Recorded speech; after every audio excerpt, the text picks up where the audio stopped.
We are live on the Instagram. Now we're just posting it.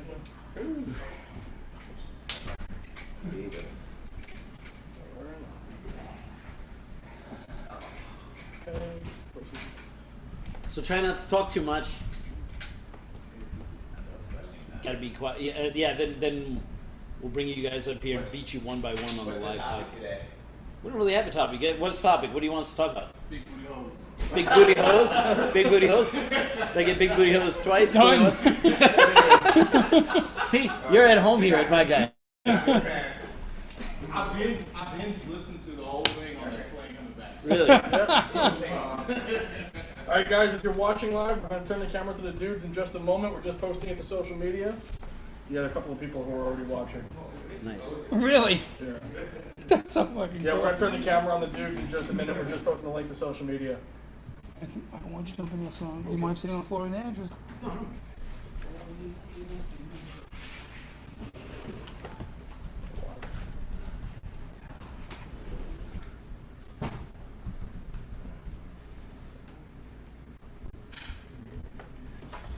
Oh, here's the book you're going to give me.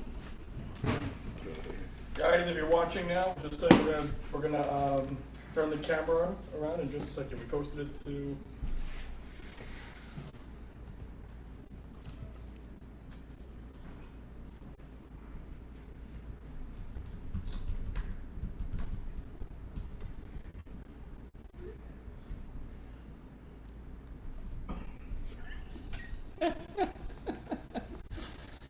Come on, you can't come at me with that mess. All right, we're turning the camera around right now, and you guys ready? Yeah. All right, let's do this. Whoa! Is that what we look like? Holy shit! I got fat. Oh wait, I gotta set up the local record. Perfect. No problem. Oh man. You should say that again anyway when we do it. There we go. My bad.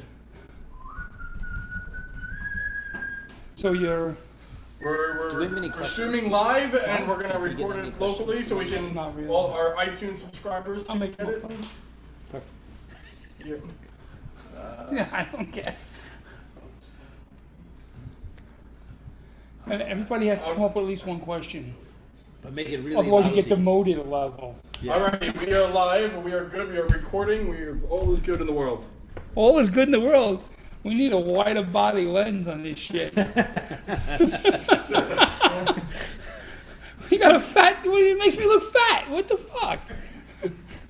Everybody, welcome to episode 10 of Dudes of Kung Fu. See, now you get to see it live. Everybody thinks that I do it like one of those Hong Kong movies where I'm talking and he's just moving his lips and shit, but he actually speaks. That's right. Occasionally, when he Okay. lets me.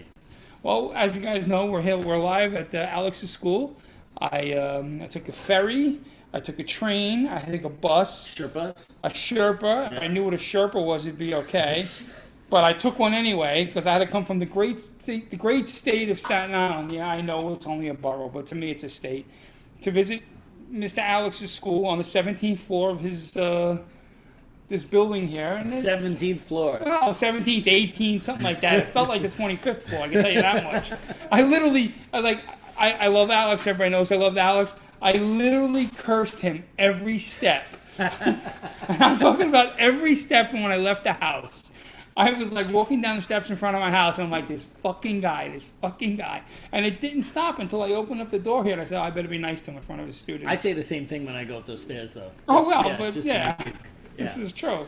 It's the only reason I can afford this space is because we are on the 17th floor. You know, if I was like on the 4th floor or something, it'd be ridiculous. You know, I should do that at home. Yeah. I bet if I put my house like on the 17th floor, It'd I'd have get- my kids would bother me a lot less. Yeah, also. and it'd be way cheaper for sure. This is true. So we have a lot to talk about this week. We kind of planned it out, and that's bullshit. We didn't plan out anything. Well, before we even talk about Wing Chun or Jeet Kune Do stuff, I think something happened last week that I never would have thought in a million years would have actually happened. You had sex with a girl. No, that will never happen. Okay. Brock Lesnar got popped for steroids. Oh Can my you God! believe that? Brock Lesnar on steroids? It's like me on pizza. It's like, are you kidding me? Brock Lesnar's on steroids? I was shocked. Next thing you know, wrestling is fake. I don't know. I mean, when I look at his body, he looks like, he probably got that way from eating horse meat or something like that. Right, eating some kind of meat. Yeah. Steroids in MMA it's so different than steroids in other sports. It's like when you think about MMA, if you're thinking steroids in baseball, first of all, steroids in baseball should be fucking mandatory. I want to see like every pitch 150 mile an hour, and I want to see every home run go 500 yards. See, I don't know anything about baseball, but I heard since they cracked down on it, like baseball sucks now. Right, that's what I mean. So in baseball, steroids should be mandatory. Because what's the worst that's going to happen? You're going to break the record of some alcoholic in 1947. Who gives a shit, But in MMA, if someone's on steroids, you may actually get like a broken face. Speaking of broken face, did you see what happened in Bellator? Oh my God! Well, he got better looking. There was I don't remember the fighter's name, but I think it was last week in Bellator. There was a fighter that took a knee to the head or something like that, and it actually caved in his forehead and pushed like his eye down or something. Okay, like but that. now this is the best part. The guy is it's Chris Cyborg. Yes. Married to Chris Cyborg. Well, he's married to the Right. female cyborg. Right. So I mean, now they got to knee her in the fucking head, so she looks better. But I'm telling you, I'm not saying anything. I'm afraid of her, man. I don't want her coming here. Yeah, no, it literally crushed his head. Yeah, it's like a baseball got stuck in his forehead or something. But and you could tell me like MMA is not like that's the problem with like steroids and MMA. I mean, sure, it's if you punch me in the face, it's a human being punching another human being. Right. But like if you have like superhuman, metahuman strength, yeah, like the stuff steroids, they were giving Drago in Rocky IV. Like if you had that stuff, right? You're talking about people getting. He killed Apollo Creed. No. Yeah, I mean he was on the juice. Spoiler alert, dude. Only Rocky was strong enough to get punched in the face by that dude. Yeah, that's some serious stuff. Well, you know what? We should probably run a test. Ethan, go downstairs and buy some steroids. And we'll see. I'm kind of thinking we're gonna need stuff that's not at GNC. Yeah. We need some serious stuff. You know what? He looks like Sneaky. I bet he's got steroids in his bag there. He's like 13 years old. And here I am cursing in front of him. We should have told you we have a minor in our presence, which wonderful. is very rare. I know he looks much older, and he has got the feet of a grown ass man. They're like twice the size of my feet. I'm not even gonna go there. Oh my God. So and also.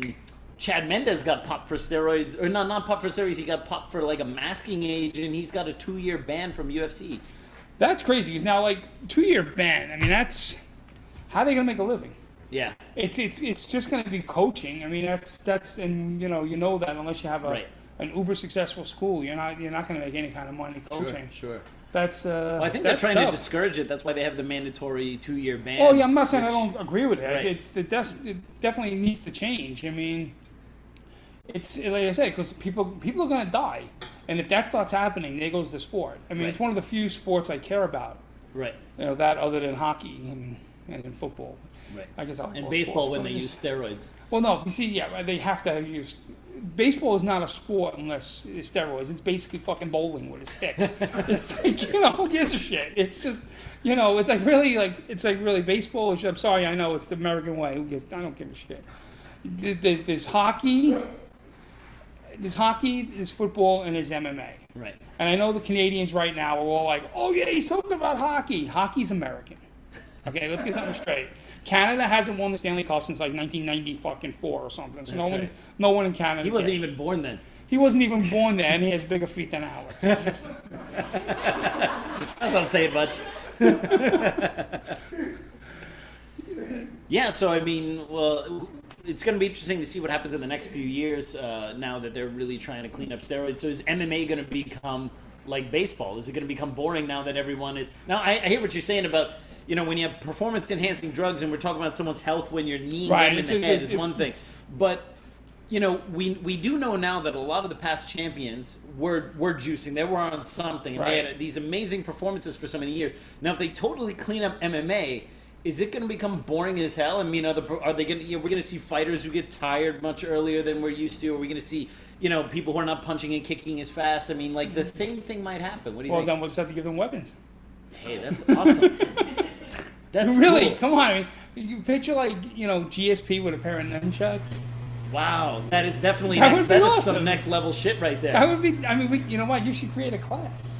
That's not bad. You know, like you would have GSP, like so you would have different categories. It would no longer be based on weight; it would be based on weapon. It'd be based on weapons. So you'd have like the I could be like the nunchuck class. champion of, Right. of the UFC. You can have like the spear champion, right. Hey, listen, broadsword, machine You're gun. laughing, but there's a fucking champion in Brooklyn who eats Coney Island hot dogs once a year, right? That's right. You could be the champion in anything. I'm going to buy myself a medal for making it up 4 flights of freaking stairs. We should give you a medal for doing that. At least a medal. You'd be surprised how part of the reason why we put it there is just to keep challengers away from my school. You know. If anyone, Oh yeah, well if anyone wants to start shit, they're already totally tired by the time they get up here. So we've never had to worry about anybody trying to start shit with us here because they're already tired. Well, that's with me. I came up the stairs and I cursed you every step along the way. And then I by the 3rd floor, I was like, I am going to punch the shit out of this son of a bitch as soon as I get Yeah, up but there. just wait till you get up there. And then, once And then you're I'm up there and I'm like, cold water, oxygen, nothing's happening. Once It wasn't people until are I up here. like regained my composure that I remember, oh wait, no, I do like Alex. One second. This is going to be worth it. We're going to have fun. Okay, I'm not mad at it. Awesome. But do you ever find, all kidding aside, that people refrain from joining because of it? I mean, have you ever had people say like, because I mean, it would be, first of all, it would be the dumbest freaking thing. I don't want to go exercise because I have to exercise to get there. Exactly. I mean, but it is something I would have fucking to- say. You know what Yeah, I mean? but Like, here- if they ever put a staircase in front of my gym, I would never go. It would be like, but so there are lazy bastards. But like, you'll yeah. go in there and do the stair climber for 30 minutes, right? Okay, but, see, but, no, but, like, I you know. tell my wife I did. No, honey, I swear to God, I worked hard. And I dunked the shirt in water, and I go home, and it looks like I was sweating. That's right. But no, have you had people say like, Well, we don't really have that because once people take the stairs and they get up here, they kind of know the deals. We tell them on the phone usually when Right. we tell them that they're where the lesson is. But sometimes, people make that excuse in general when they come to a martial arts school. Like, they'll come, they'll do a lesson, they'll really like it. They'll be like, oh, the Wing Chun is great, but you know what? I think I need to get in shape first before I Right, join. right. And you're like, what? Yeah, like, right. that's exactly why you're here, you know? Sure. And it would be one thing if they went back and like actually went to the gym and trained and then came back 2-3 weeks later and they were like, okay, I worked out for 3 weeks, now I feel ready to do martial arts training. But they're never gonna do that. It's just an excuse they tell themselves so that they don't have to join now. They can put it off. You know what I mean? It's just right. And it's something that it's I'm not gonna lie, it's something I put off too. You know, I mean, I'm, as we've spoken on the podcast several times, I'm in the process of losing weight. I'm down, 120 pounds so far. It's amazing. But, so like I'm coming from a position of like almost not mobile to like I feel like, what's his name, Usain Bolt? Like when I'm walking, I'm like, holy shit, I'm fast. And like some lady on a walker like takes me over on 6th Avenue. But I'm like, but like I want to get back into, I used to wrestle. And I want to get back into submission grappling. And I sit there and say like, hey guys, are we bothering you back there? Because you can shut the fuck up. It's okay. So like, I want to get back into submission grappling, and I haven't because I say to myself, I'm gonna wait to lose more weight until I go. I mean, because you just picture like I go up and I'm gonna wrestle the 13-year-old here. Right. You know what I mean? It's like, there would be a little like stain on the floor where he used to be. I'd pay There'd to be see like that. a little eulogy, but he had big feet.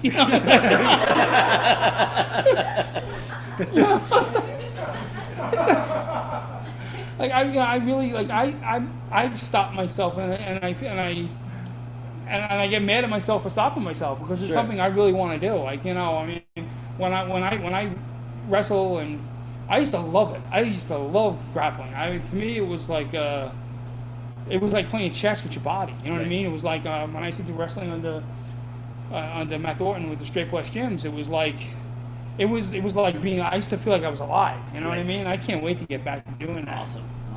Well, I mean, you had today coming up here was kind of a big step for you in terms of like literally your goals. Literally a and big figures. freaking step. It was just, this was a big thing. I mean, I've known you for the longest time. I guess I started off ripping off your how-to channel. I'll be like, okay, what am I going to teach tonight? Let's see what this how-to channel. Oh, okay. Tonight I'm teaching this. Okay, thank you, by the way. Oh, no problem. You would not be the only one. You trust helped me buy a house. Yeah, no, it is the coming up here was a big step for me. I mean, I know I break Alex's chops all the time. The school was absolutely beautiful.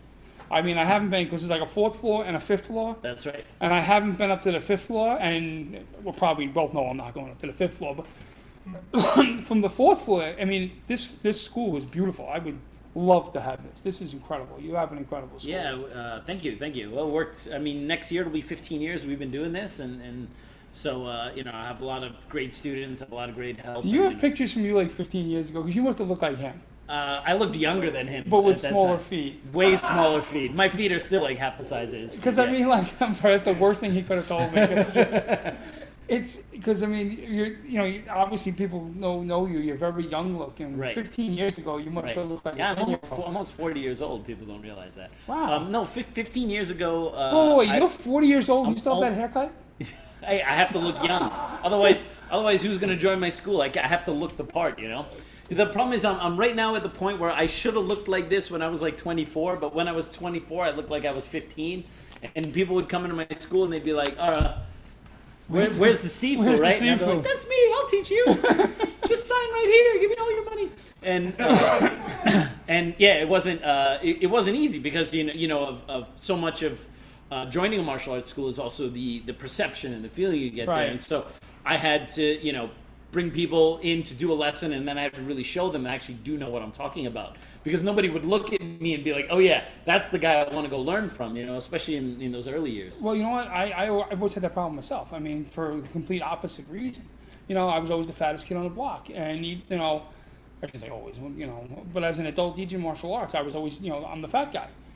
And so I always kind of felt like I had to prove myself immediately to people when they came. So, especially when I was running an MMA-based school, people would come in and they would be like, "You're the coach?" And I'm like, "Yeah." And like people would say to me, "Go punch him." Like, it was like I had to like almost like spar my way through things, because like to prove that I had game. Sure. And I was fortunate in that a lot of the guys that came to me already had martial arts experience, and they kind of lost the whole idea of what a coach Sifu was supposed to be like, and they kind of respected the fact that I had a good grasp of strategy. But it's something, people looking for a martial arts school, people like kind of write that off as like, oh, it's just easy. You're gonna go. I guess the average person just goes to the corner store and the corner school. But for anybody that really cares about the martial arts, I mean, choosing a school is hard. It's absolutely. I mean, I can't see why someone if I was not new to the martial arts, but if I was looking for a new school and I was going to look for if I was going to advise someone looking for a new school, I probably should say. I would tell them, like, train someplace where you feel at home. Sure. Rather than lineage, rather than style. Like, if I went into, like, the best Wing Chun, regardless of spelling, school, and the Sifu seemed like a jerk, the students seemed like jerks. Which sounds like a highly likely scenario. But oh, yeah, that's why I purposely picked Wing Chun. It's just, the only bigger jerks is in Jeet Kune Do. I don't know. I'll put Wing Chun Sifus to the jerk challenge to any Jeet Kune Do guy. Not for nothing, but we can have like a oh my god, I almost said like, anyway, that would have been bad. She knows. See, she knows what I was gonna say. Everybody kind of knows. We can have a contest to see who's the bigger jerk, right? And because I know some Jeet Kune Do instructors that are in the sole business of taking money. Now, everybody needs to make money. Right. They're in the business of just taking money as opposed to earning it. Sure. So, like, if you were going to advise someone, hey, I don't live in New York City. I live in, Numfuck, Iowa. Right. Like, there's a lot of good schools in Numfuck, Iowa. Yeah, well, it's just, like, how would you advise them to choose and pick a school? I mean, what would you say? Well, I mean, for people who don't know what martial art they're looking for, like, there's some people, they just have no idea if they want to do kickboxing or jiu-jitsu or Wing Chun or whatever. Right, regardless of system. Yeah, they need to find a place where they feel comfortable. Because essentially we spend time kind of like in three places, right? We're home, we're work, And then there's like some third place we like to go to. Like for some people, that's the bar. For other people, it's they like to go in an alley and get in bump fights or whatever, right? And for other people, it's the martial arts school. Right. It's kung fu life, right? Yeah, and if that martial arts school doesn't feel like the third place, then it really doesn't matter what it is or what style it is. That they're not going to go there regularly if they don't feel like that's the third place. So I think the feeling of a place, the vibe you get from the instructors, do the instructors look like they actually care about helping the students, or do they just look like they're there to show off how badass they are? Because if you walk into a lot of schools, especially here in New York, you come in and like the instructors are brutalizing the students, or they just want to show how good they are, and they're not actually concerned with helping that student gain those skills. And that's definitely the kind of place I would say to stay clear of. And more than likely, that place is also not a place that you would feel like that's your second home anyway, Right, you need to get a vibe of the place. Right. And I think as important as the vibe off the instructor is the vibe off the students, because we all know most martial arts you're going to learn from your seatings anyway. Right. So, even if you got in and the instructor glad hands you in, and he seems like a great guy, but we all know Sifus, they're never around, right? They're in LA. They're in LA at the Toad's party, So you have to. Daddy was never around. Daddy's never around. Give me a hug. You gotta learn from your seahings, and if the seahings seem like a bunch of jerks, you're not gonna feel comfortable there. Right. Sure. And you're gonna want to go someplace where you feel comfortable. And seriously, if this is an indication of your student, man, These are just the ones I allowed to come. That's why, because I wanted you to have that impression. Handpicked it. Oh, see, I made sure that there were bastard. certain people that didn't come anywhere near this podcast. You learned that in Hong Kong, right? I did. Yeah, this is called putting your best face forward. These are all my shiniest faces here. See, you can't be talking about faces, dude. Well, we got a question this week. Uh-oh. Carlos wrote in and asked. They said, with Jeet Kune Do and Wing Chun being concept-based arts, right, how can they be improved? Is there something to improve? Are we looking at some people say, to improve Jeet Kune Do you have to add grappling. Mm-hmm. To improve Wing Chun you need to add grappling. Mm-hmm. Gunfighting, right? Yeah, well, listen, What? How would you answer that question when people say, "How have you improved your Wing Chun?" Well, our uniforms are a lot better than they used to be. But they have pockets. They have pockets now, yeah. Right. The old pants didn't have pockets, and that was a big problem. Right. So that was the first thing that needed to be improved about Wing Chun. I'm just happy you're wearing pants. Right? Yes. Well, yes. People stand up and see those yellow things we got on. MC Hammer had those on 30 years ago. These are my Game of Death shorts. All right. Well, actually, that's They're really killing good. me. So. That's a really good question. Like, if you talk about a concept-based martial art, and then, how do you improve it if it's essentially not about the techniques, it's about following the concept? And I think that, at least in the case of Wing Chun, the way we teach it here is, Wing Chun was originally designed to fight against other martial arts. In that time period, specifically the other Kung Fu styles, right? It's not a style that was meant okay, you learn Wing Chun to spar against other Wing Chun people, right? But if you look at most Wing Chun training, it's always like Wing Chun versus Wing Chun, right? And of course, it's important to learn Chi Sao and to do all the traditional Wing Chun drills, but you also need to learn how to apply your Wing Chun against a hook and a swing and someone trying to grab you and do this and that to you. And that, I think, is where the evolution comes, is that we can apply the same principles, we can do the same traditional Wing Chun, but we need to update the manner in which it's taught. So instead of, for example, in the 50s, I remember Chen Chi Man in Hong Kong, who was one of Yip Man's very early period students. He told me that in the middle of Chi Sao training, Yip Man would attack them with random moves from other martial arts styles. Wow. But by other martial arts styles, he meant specifically Choi Lei Fut and Hong Kun, because those were the two other styles that were prominent in Hong Kong. Right. So in the middle of a Chi Sao exchange, Chen Chi Man told me, Yip Man would drop down into a horse stance and do a gut punch, and then when you went for it, he would come over and do the hanging fist from Choi Lei Fut or something like that, right? Just to make sure that you had the reaction to fight against it, right? And I thought that was really cool, and I thought, wow, that was in the 50s, and that was extremely progressive, right? Because he wants to make sure that his students actually know how to defend the movements of other martial arts styles. And I feel that many of Grandmaster Yip Man's own students don't do that anymore. And he's not the only one who told me that Yip Man used to do that.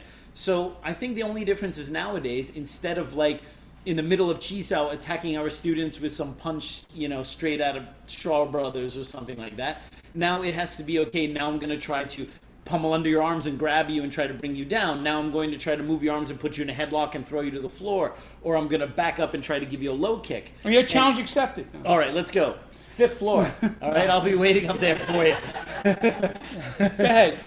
I'll finish the podcast. So I think that if we start to actually take Yip Man's example and use the same principles and same concepts, but we just update who we're practicing it against, right? I think that's the next evolution. And in addition to obviously using pads and safety equipment and things like that they didn't use in the old days, I think kind of that is probably how I would look at it. I agree, spot on. I mean, I look at like even in Bruce Lee's notes when you look at Tao Jeet Kune Do and commentaries on the martial way, I think while Bruce Lee was always looking at and examining other martial arts, I think, in my opinion, that a large percentage of that had to do with him making sure he could handle himself against other martial arts. Right.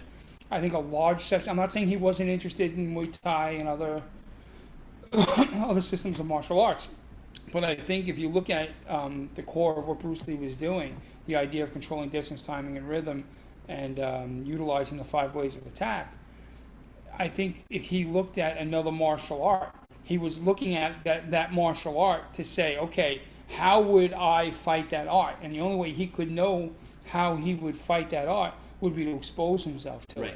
it. It wasn't so much the idea of let me incorporate that martial art into my system. Sure. It was, again, this is just my opinion, so like it was, do I need to change what I do so I have the ability to deal with that? Right. So like if I just met you and let's say you taught Alex Jitsu and which I do, by the way. That's on Sundays. And I bet it's like special pricing and shit, right? Yes, but you have to wear the yellow shorts. That's the whole thing. And then I'm not signing up. Baby, you were born that way.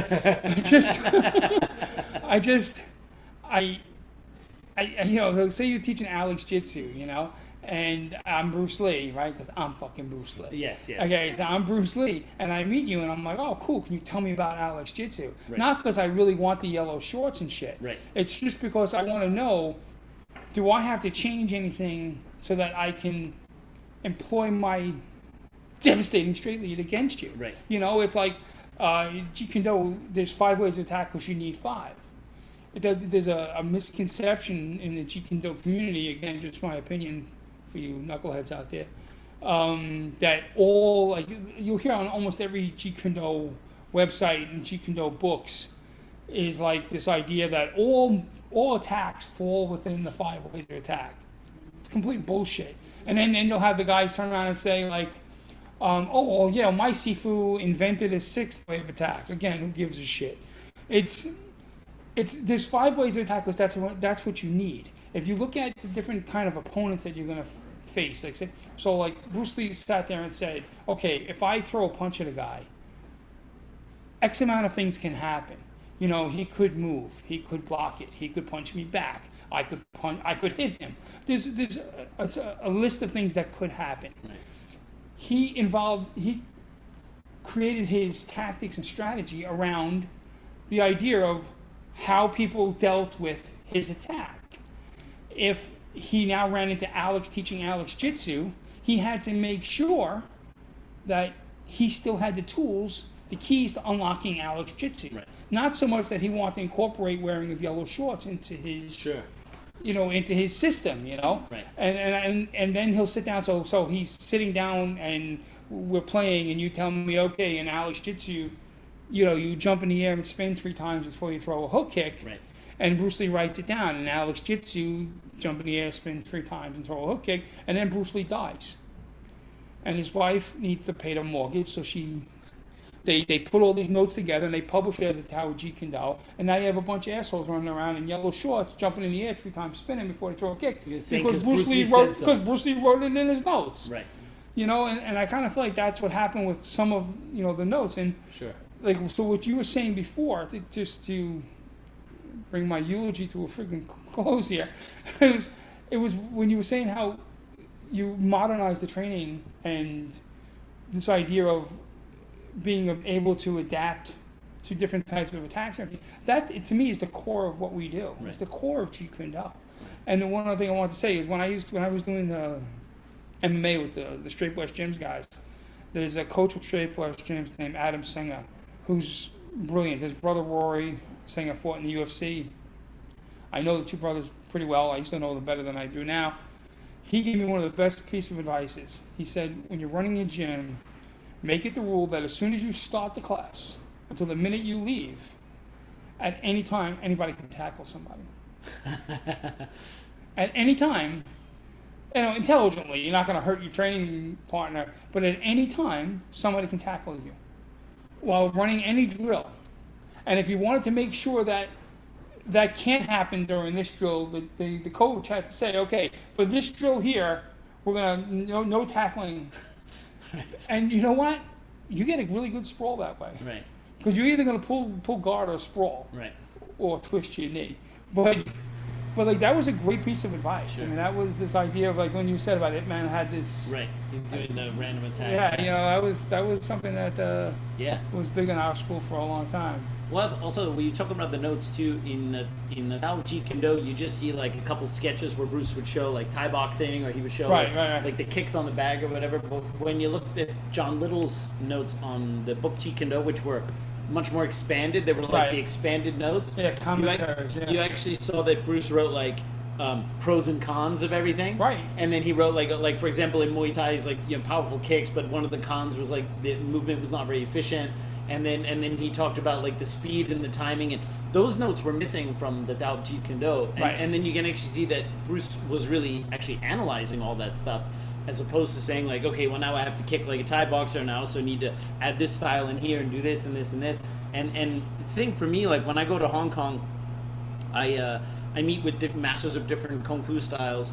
And I want to see how they actually teach and what, you know, what the fighting tactics are, because it helps me understand the atmosphere in Wing Chun was developed in to begin with. You know, it's like, because most people just learn Wing Chun as this kind of monolithic thing. They learn the art and they just have to take their Sifu's word for it. Right. And I want to go back and be like, okay, well, so why did Wing Chun emphasize this low elbow position so much in the context in which it grew up in? And then when I visit the other martial art guys in Hong Kong, it becomes pretty clear, and that it gives one an understanding that you wouldn't otherwise have if you only kind of stayed stuck with the blinders of your one particular style. But at the same time, I don't mix those styles into Wing Chun. Right. You know, and I think Sure. that's probably the difference. Wow, we have another question here from a Sean from Brooklyn. It's me. And he wants to know why in Wing Chun are the weapons that are trained obsolete? Why haven't the weapons been updated? Why would we train in obsolete weaponry in Wing Chun? Well, which weapons aren't obsolete? Well, I don't know. The last Are time I saw nunchucks obsolete? Machetes, knives? Where do we draw the line? Once you have a gun, I think everything is obsolete. Right, this is true. Oh, so what I'm getting at, you dickheaded motherfucker, is that maybe you can talk a little bit about some of the pros of using a long pole that's not so much for fighting in an alleyway. Like why First of all, let's just say you don't regularly fight in alleyways with long poles, and when you live in New York, you never know. There's some people, you don't know what their situation is, right? Right. They might need to defend themselves regularly with long sticks. Long sticks. There you go. So yeah, well, actually that is a really interesting question, because if you look at Filipino martial arts that like Kali and Eskrima that teach sticks and knife and machete and all that kind of stuff, it's really easy to see how that stuff is a lot, you know, more practical. If you have an umbrella in your hand, or you have a, you know, folding knife in your pocket or whatever, it makes sense to learn these different bladed martial arts or whatever. So when you have a 9-foot long pole and you have two, hey, not bad. Wow, look at that. I also picked up something at Cold. I Oh, also picked up something at Cold Steel this week. Oh, Check that great. out. This one's really nice. that's nice. Yeah, we were at Cold Steel on Monday with Lo Mang, and he got they gave him an $800 Tai Chi sword, but it's like a real combat like Wow. slice a pig in half Tai Chi sword, and he comes in and he's like, oh, do you think they'll give me what? He asked me in Cantonese, you think they'll give me one of these? And I'm thinking like, I look at the price tag and I'm like, I don't know. And then the guy comes up to me and goes, oh, let me know if he wants anything and we'll give it to him. And they gave it to him. And they're just like, yeah, just You ask only him. said one thing? I would have been fucking Well, shopping like a kid here's at the thing. Christmas. They gave him that, and then they said all of us, and it was like a group of 7. We all got these tactical folders for free. This one was like $200. They just gave it to us. It was crazy. That's so, incredible. Yeah, so I mean, it makes sense why people would practice those kind of weapons because the skills from a Screamer or Kali are much more transferable to everyday objects and knives and things like that. Right. So then you look at like a 9-foot-long wood pole, and then you look at these 2 short, very specific kung fu knives, and you go, okay, so why do we need to practice this? Why does this need to be preserved? Well, I think the reason why most people do Wing Chun in like for many years has very little to do with self-defense. Right. You know, it's like if you need to learn to defend yourself, you know, you just need to learn a couple basics. You need to understand awareness. Like Doc Cheng talked about the difference between social and asocial violence. Right. Most of the social violence you can deal with like, hey man, it's cool, sorry, didn't mean to look at you, whatever. And the asocial violence, you just gotta clock the dude and get out of there, right? Right. So I don't think somebody does Wing Chun for 5 years, 10 years, 20 years solely for self-defense. It would seem like, you know, they're going Right, like, sure. I can defend myself pretty good, but I'm just waiting to learn that damn pole, and then I'll really be able to defend myself, right? One of the things I realized was now I've been teaching the long pole for a few years. I noticed it in my own training, but I never use myself as the measuring stick because I feel that I'm kind of a geek and I'm not like the average person. No, right? no, don't put yourself down like that. No, geek is a total term of endearment. It's a nerd that you don't want to be. All right, it's geek is okay. And you're not a all right? nerd at all. So with the long pole, what I realize is one, because traditionally we don't really do any kind of strength like weightlifting or Right. that kind of strength training in Wing Chun.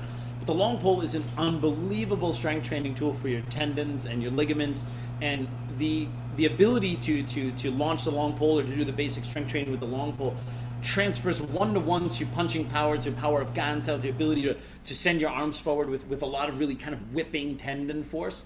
So there's a huge physical benefit from training long pole for the unarmed stuff.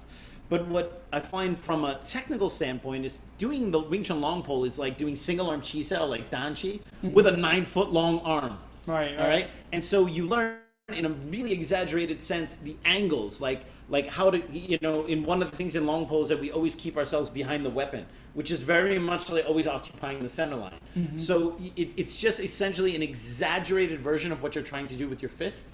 And when my students learn the long pole, I find that they actually start to streamline their movements in chi sao. Instead of trying to go for some, you know, cool combination and po pai and launch the guy and do all this cool stuff, when they learn long pole, they become much more minimalist, and they become, in my opinion, actually much more effective. So for me, the long pole is another tool for them to understand unarmed Wing Chun better. And the knives are 100% that, because the knives are much closer to the fist fighting techniques, and there's a finality when you have 2 knives in your hands that you don't have when you have a long pole. When you face another partner with a long pole, because the distance is so long, it's a little bit impersonal. You know, somebody comes towards you, you can stick, you can glide to their weapon and then go in, and you're kind of almost like fighting from the safety of a cockpit. It's almost like playing a video game. You're kind of like, you're Right. outside here and all the fighting is kind of going on over there, so it's very external. But when you have 2 knives in your hands, and the knives are not very long, and somebody's coming at you with a mid to long range weapon, it's like, okay, Right. I can't stand here and then just like kind of try to block the thing and then hope he doesn't pull back and shank me with the same weapon. I need to make sure that the moment he moves, within 1 or 2 steps, I can cut him. So that kind of like, you can't take an inch back. You have to 100% go for it, is the final lesson in Wing Chun, because that's killing your ego.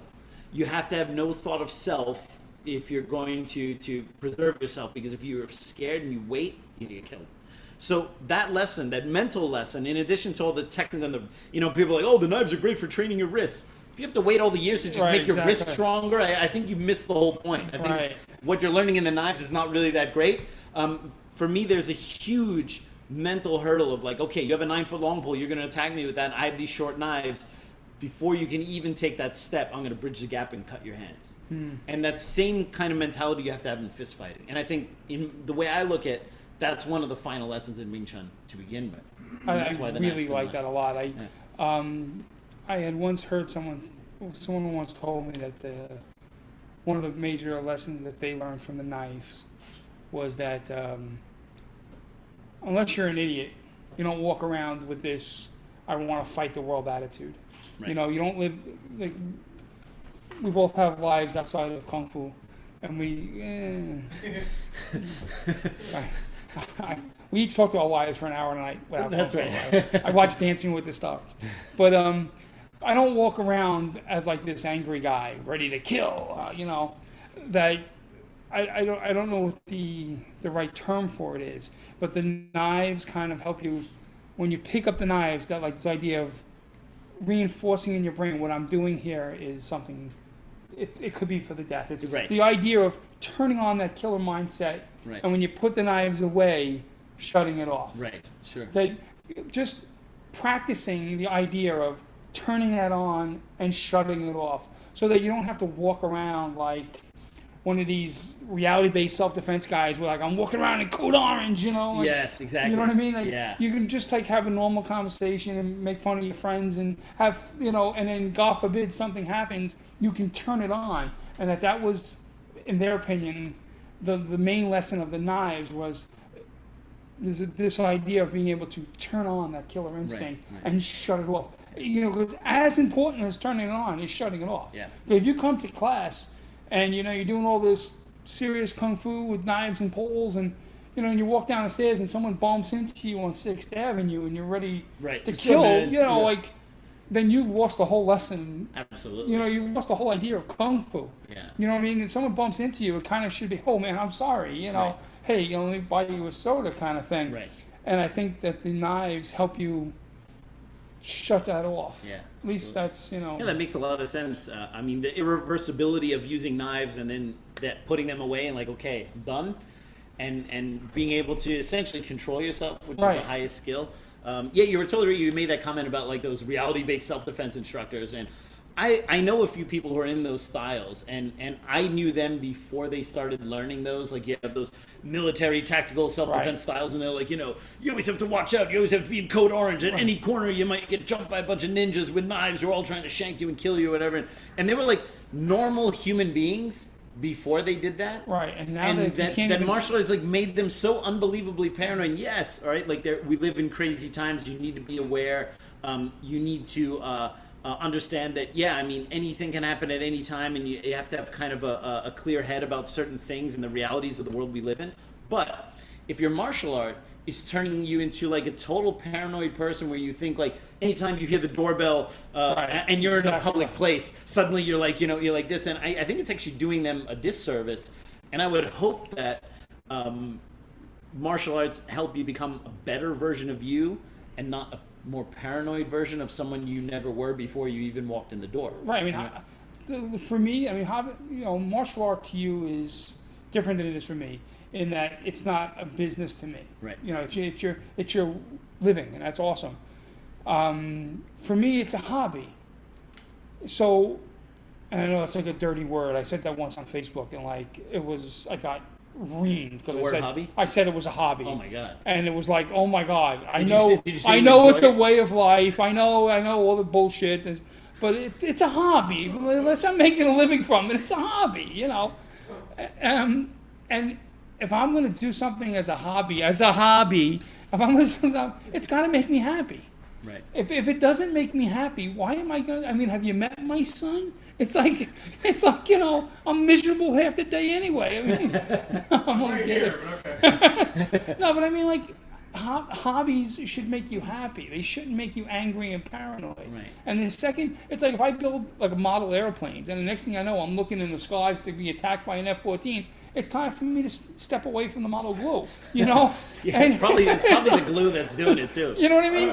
And if taking kung fu is making you like super paranoid and like you don't trust everybody and you're in code orange and it's time for you to take a step back and start dating people. Like Right, right. It's okay. Like it's absolutely. No, you're right. That's why I have a very hard time finding a lot of friends in martial arts because I feel like martial arts is kind of like. Do you ever watch? I know this is kind of a weird reference, but did you ever watch Bill Cosby himself, that old stand-up that he did? You know what? He drugged me and I fell asleep. Okay, you had to go there, of course. I was going to watch Bill Cosby, but he gave me a drink. Right. And he had this great joke. He used to tell these like great stories, and he says like, he asked his friend why he does cocaine, right? And his friend says, well, it intensifies your personality. And then Bill Cosby goes, yeah, but what if you're an asshole? Right? And then I kind of have a feeling like with martial arts, it's kind of like if people already come in with that kind of attitude that they're going to be like that, then sometimes martial arts just gives them the tools to not only be asocial, but then also be violent. And then I think that mix there kind of can make people like a paranoid mess, which is why I think a Sifu has to also make sure that the culture of the students that are coming in is like solid. You have like legit normal people, like all of my students, they're all normal. All right? Yeah, they are really remarkably nice. How did you do that? Uh-huh. Like, how did you do that? They're all like nice. It's like... Well, you know what it is? You're right, you handpicked the guys that were allowed here, right? Well, you know what it is? In the very beginning when I started teaching, I didn't have a lot of students. And I would just tell some people like, no, I'm not going to teach you. Like, don't join my school. Right. And I made sure that like I kind of built it with the right people. And occasionally, there are some wrong people who are in my school, and they either weed themselves out very quickly, or I've actually booted people out of my school who are like not good training partners, or they have like ethical issues and stuff like that. Because the problem is one rotten apple really spoils the whole thing. And once you have a culture of like lots of really cool, adjusted, metropolitan people from all sorts of different backgrounds, the person who comes in like this, when he looks around, realizes that they don't belong here. Right. So they don't join. So so having a school full of really awesome, normal, sweet people is the wall to keep all the jerks out. Yeah. And then, of course, I have super sexy Ethan in the front there with his muscles there, like to intimidate anybody who does want to come in. And then he'll be like, so, you want to learn from my Sifu, huh? All right? That's his job. Yeah. By the way, Ethan, can you come here a second? I want you to say hi. Hey, take your shirt off, Ethan. Come over here. Have a seat right here. Hey, come here, sit here. Ethan, stand in my lap, babe. It's all right. So, Ethan is one of my senior students here at City Wing Chun. He's also the program director, and he also teaches now in Brooklyn. Since when? Since May. We just opened in May. We're in the Crown Heights area by Prospect Park. Awesome. Yeah, we've been teaching since then. And how can people find out all about you? My website is bkwingchun with a ts.com. So you're giving them way too credit. Spell it out. Yeah. People are stupid. Okay, bkwingtsun.com, and we're on Facebook and everything like that. Yeah. Awesome, very cool. It's very awesome. I have some very cool students. And come to City Wing Chun. If you do an intro lesson, this guy will teach you an intro lesson, and he's awesome. He won't hurt you too bad, unless you come in here with an attitude. And he's an awesome guy. Or no money. I got to. Right. Yes. Yeah. Or no money. Yeah. Forget it. Then he'll also boot you out here. And I got another one of my senior students here, Barry. Why don't you come on up? Barry's the military man. Wow. Really? Yes. In the army. Thank you for your service, sir. He just plays the trumpet for the army. I'm not even sure. That's more Sorry. So, hey, tell them what your nickname in boot camp was. The Black Ninja. and why did you get the nickname the Black Ninja? Because you're black? I'm black and I'm a ninja. Oh shit. So basically in basic training, you're in an open man base, about 60 18 to 22-year-olds, and they're full of testosterone. They like to wrestle each other. So the biggest guy in the bay comes behind me, puts me in a rear naked chokehold. I grab his balls. He lets them go. I turn around, give him some chain punches in the throat, and then after that, I was the Black Ninja. Wow.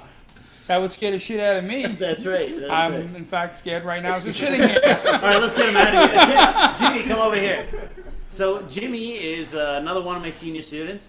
He also now runs a class where you're like in Sleepy Hollow, right, with the Headless Horseman. Yeah, right? I'm all over the place. Most of my lessons right now are private lessons, so our location changes from time to time. So, all right. So you're like in the back of a van sometimes. Exactly. Sometimes in the back of a van, sometimes in He said nightclubs. like free hugs on the side. But yeah, right now currently in Sleepy Hollow and sometimes White Plains. We're probably gonna move to White Plains over time. That's the plan, you know. Awesome, so, awesome, yeah. awesome. Yeah, and Jimmy has an extensive background in what you did. I've mainly all my martial arts before Wing Chun were Japanese martial arts like judo, karate. And he has an amazing video where, like, it was right before you started Wing Chun. He was in Yes. he was in a karate tournament, and at that point he was like kind of done with karate. He was ready to do Wing Chun. Yeah. And he's like in there, and you do a spinning back kick and knock the dude out, Yeah, and then you're just kind of like, all right, I'm done. It's time to learn Wing Chun now. Yeah, pretty much. It's like yeah. the coolest video ever.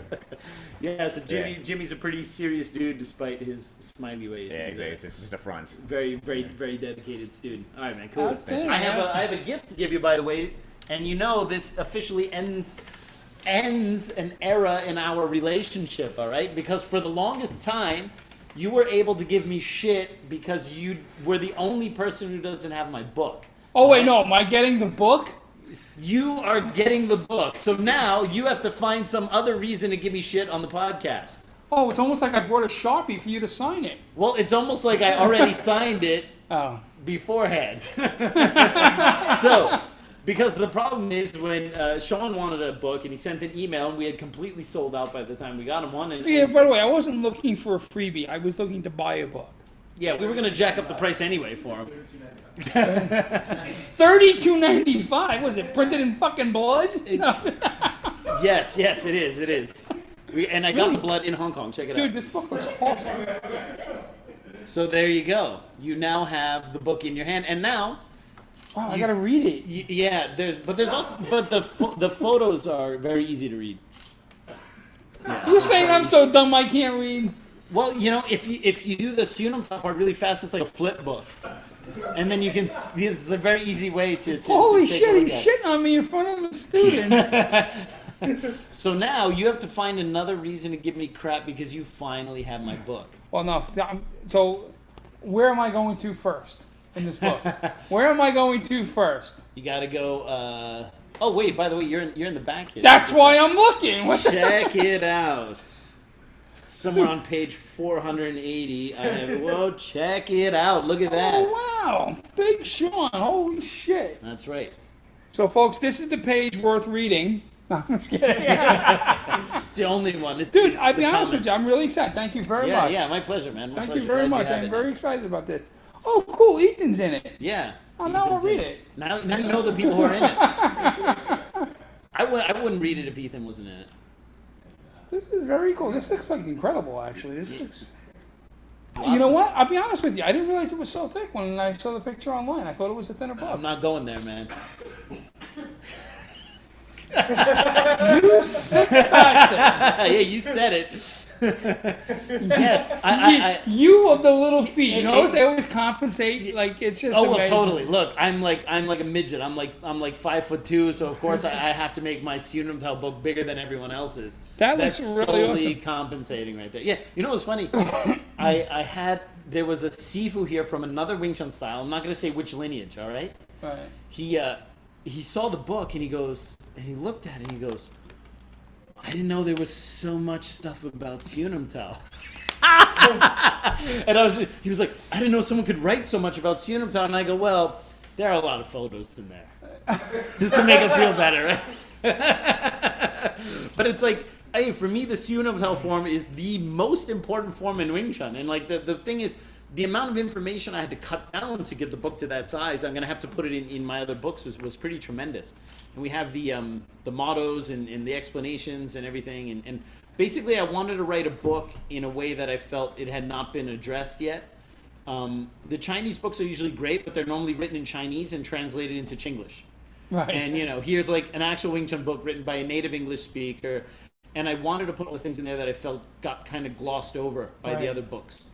So that's the book you have in your hand. So Wow. and I have endnotes and all my sources that are not like from my brain. I cite all my sources. unlike some other famous Wing Chun quote unquote researchers, I put, and yeah, I have all the movements back here with the Chinese and everything. Wow. So yeah, it's definitely a tribute to my OCD. Yeah, I can't wait to rip this off. This Yeah, is awesome. sure. Well, you'd be surprised. You'd be surprised at famous sifus in Europe who call themselves grandmaster and who have gone on to become their own head of their whatever. They ask their students to order the book so that we don't know that they're actually ordering it. Really? Because they want to use it to as a teaching manual for their I own bet. classes. So you can tell it's done sometimes first rate. So I mean, then sometimes I'll add a note in there to that seafood, knowing that it's going to them. Like, thanks. Hope you enjoyed the book. I love that. That's awesome. Yeah. This looks really incredible. So I think for the next 6 or 7 podcasts, we can just do readings from it. What do you think? a reading from the book of Alex.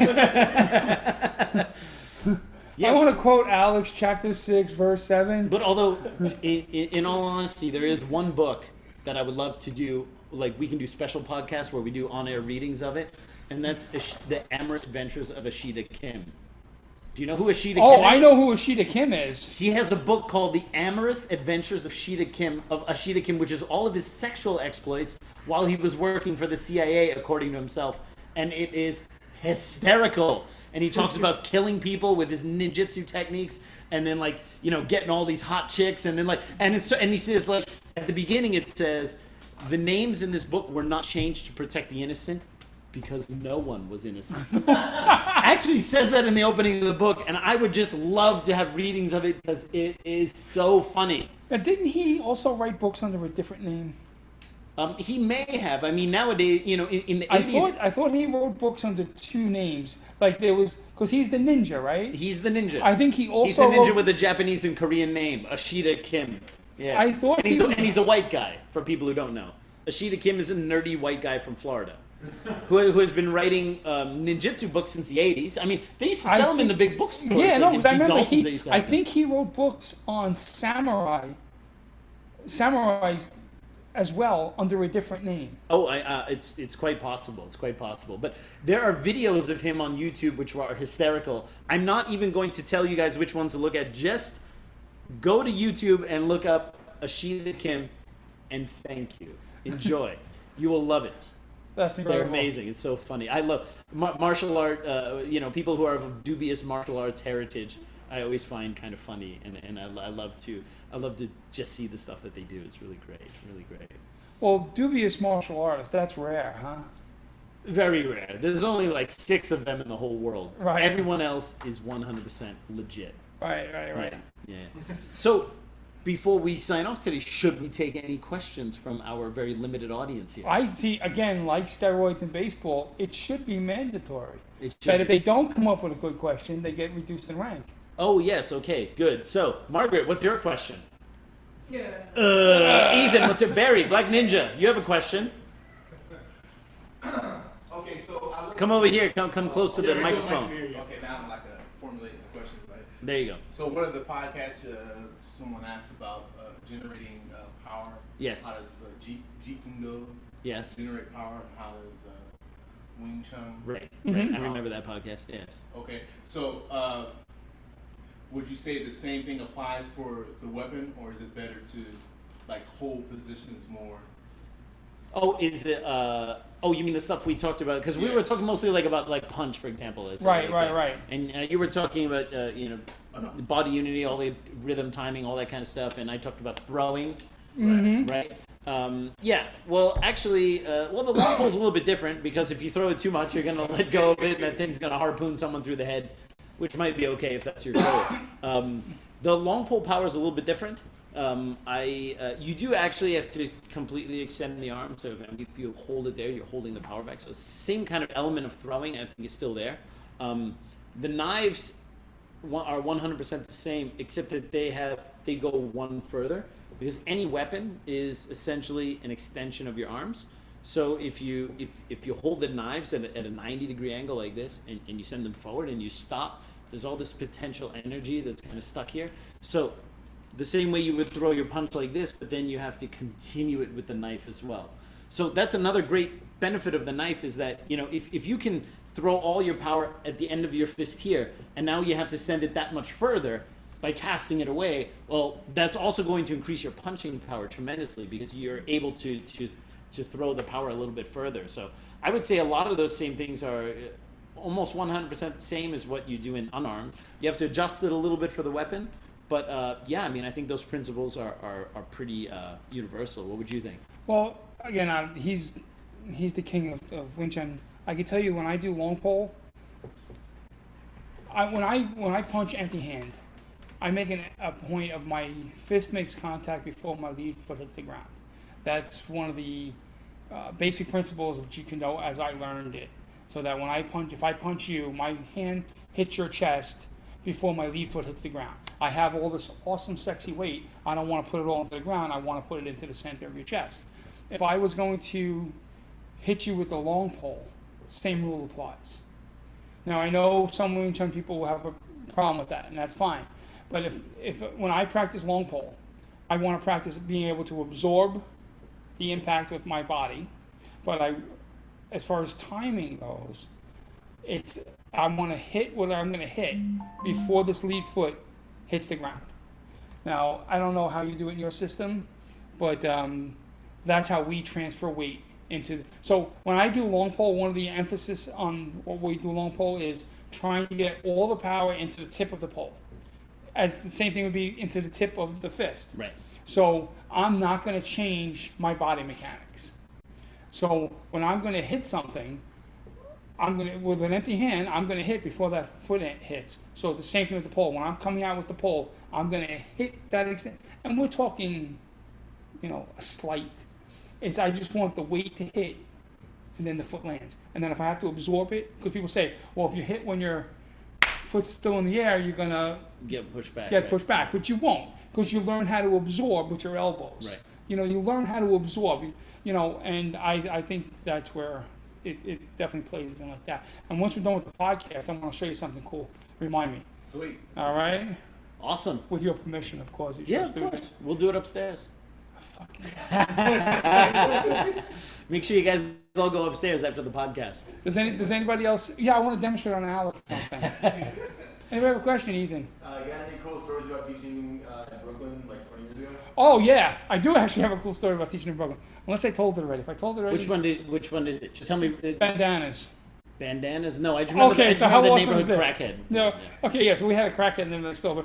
So we used to do every Friday night, we used to call it Friday Night at the Fights. It was sparring night. And we would do full contact stick sparring. So I have something, I don't know if you know weak half gear. I have a picture I can show you.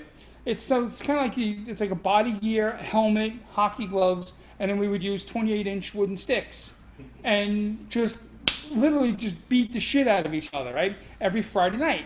But underneath the helmets, you would get like this sweaty mess. So, it was like no ventilation, it'd be 85 degrees outside, and you're just beating the shit out of each other in the back. So I went out and bought a bunch of bandanas. And I gave the guys bandanas to tie on their heads before they put the helmets on. And I'm like, this is Brooklyn 20 years ago, So I gave these guys all these bandanas. And then next Friday they come back and they're like, oh, do you have more bandanas? I'm like, I just gave you fucking bandanas last week. And my students are on, they're like, Sean, you gave us red bandanas. I live in Crown Heights. I can't wear a red bandana. I'll get fucking shot.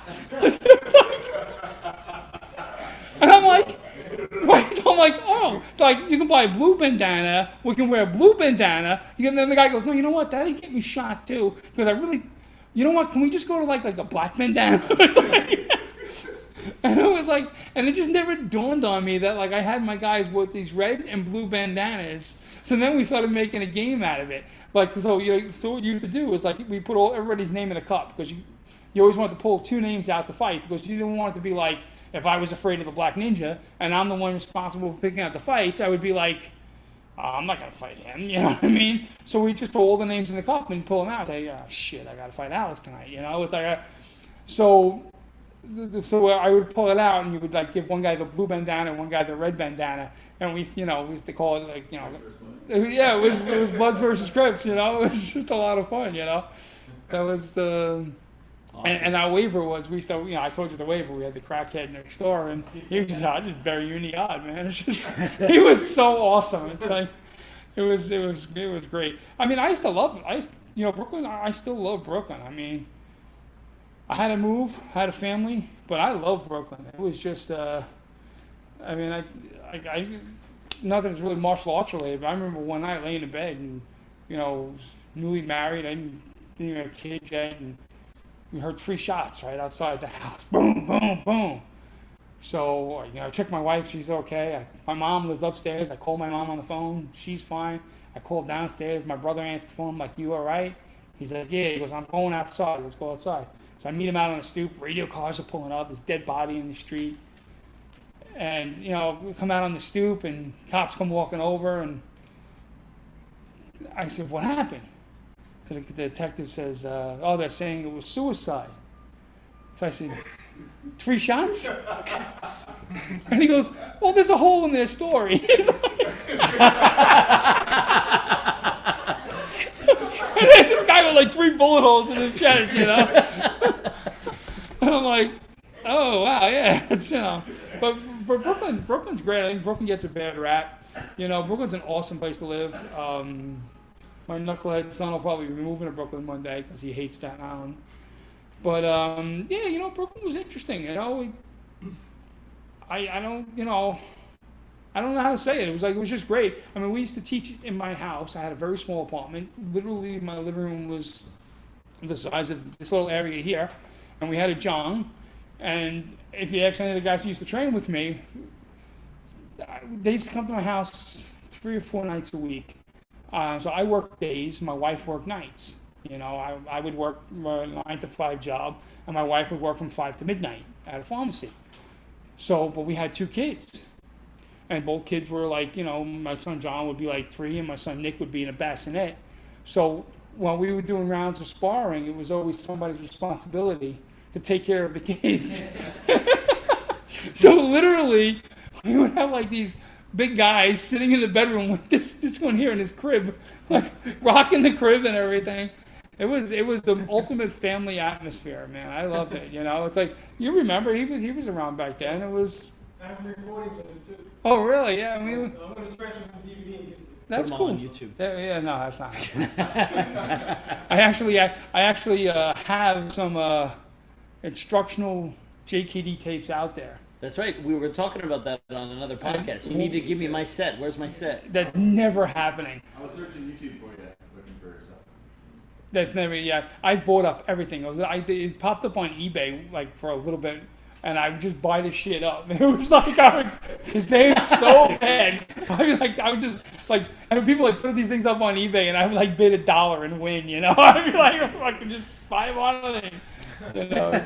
But the tapes. We put these tapes out, and it was literally because I was always like, people would call me up and say, "Oh, I'm looking for tapes, instructional tapes. What do you recommend?" And it was one series that I always recommended. It was one guy, and I always recommended his tapes.